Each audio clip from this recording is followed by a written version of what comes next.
சாட்டை துருமெல்லாம் நீலாம் ஒரு ஆளே கிடையாது. முதல்ல கட்சி நடத்துறியா இல்லை? நாங்கள் சொல்ல வியாபாரம்ன்றது நாங்கள் பண்ணல, நீ தான் எங்களை வச்சு வியாபாரம் பண்ணுங்கிற.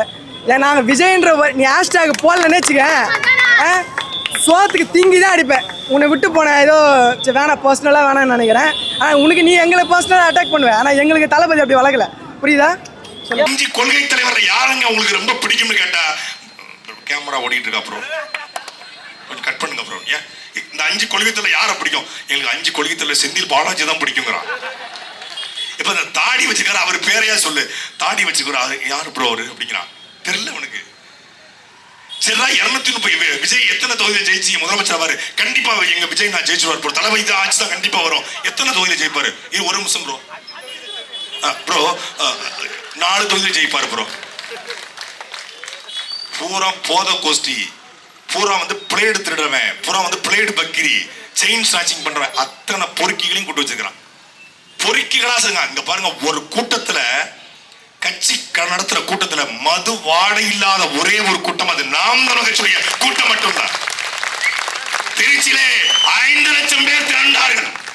ஜென்சி கிட்ஸ் அந்த பக்கம் போயிட்டா, இளைஞம் போயிட்டான்னா திருச்சியிலே பிப்ரவரி 21 மாநாடு, நாம் தமிழர் கட்சி மாநாடு, 5 லட்சம் பேர் திரண்டார்கள்.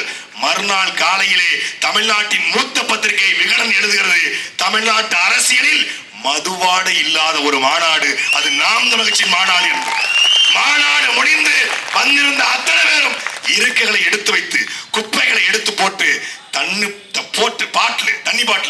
பாட்டில் கீழே விடாம, பாட்டில் தண்ணி கொடுக்காம டேப் வச்சு ஒவ்வொருக்கும் தூய குடிநீரை கொடுத்து 5 லட்சம் பேருக்கும் தண்ணீரை கொடுத்து 5 லட்சம் பேருக்கும் வரவேற்பை கொடுத்து 5 லட்சம் பேர் கூடியும் சின்ன சத்தம் வரல.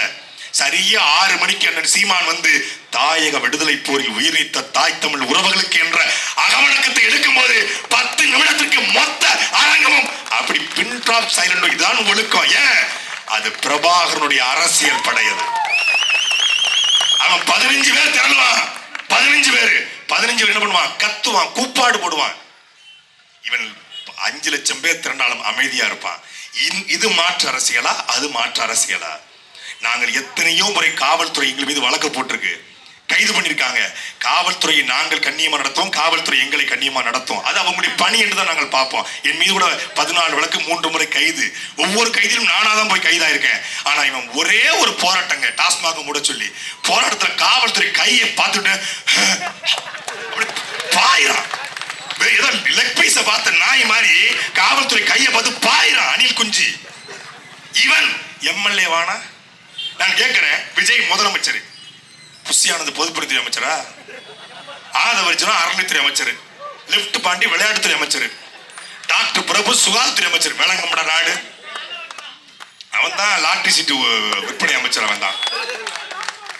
இவங்க எல்லாம் சேர்ந்து நாட்டுல லாட்டரி சீட்டு வித்து ஏழை மக்கள் வயிற்றுல அடிச்சவனும், பிளாக் டிக்கெட் வித்து ஏழை மக்கள் வயிற்றுல அடிச்சவனும் சேர்ந்து நாட்டை ஆள துடிக்கிறான். சினிமாக்காரன் ஒருத்தன் சிஎம் கனவோடு வந்தான். திமுக அதிமுக அவனை வீழ்த்தல, பிரபாகரன் பிள்ளைகள் அவனை வீழ்த்தினார்கள் என்கிற வரலாறு வரப்போகிறது. நீ பாரு, மே 4 அது நாம் தமிழர் கட்சிக்கான நாளாக இருக்கும்.